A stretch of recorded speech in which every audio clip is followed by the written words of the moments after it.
Tole Ismail Farah maal taatee dhufte?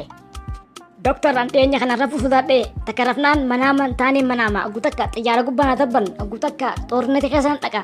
niin fiigaan jaa fiiguuf hin danda'u ta'ammaatun immoo ta'a addaati takaleetun laal meenaa himi waan agarte ta'eedhaatun immoo ta'a addaati magaaluma zombee vaampaayir keessatti lafaa ka'e magaalaan kutuun vaampaayiri naqabachuuf fedhan jalaa hin fiiga isaa isa jala fiigan fiiguu hin danda'u naas hin qaban jimaa qamoo turteemi duraan doktor dhukkubni kee kun salphaadha duqaaq neeshin jaama vaampaayirri akkasis jala fiigusan jimaa qama hidha kanaafuu arraq jeegalte jimaa kiiloo 2 bitadhuuti atoorari ammas libaanataas bitadhu makadda habba sadi kaayadhu irkifadhu yeroo jalqabdu azzaqalleel allaamaraam nabi khadiib alayhi salaam yaa jimaa kanuuraa kabarakaa ka khayrii kharisqii kamirqaanaa jeeyite akkasitti lulluu takka itti gadhiqi dhumte bakka achuma sirra dhumti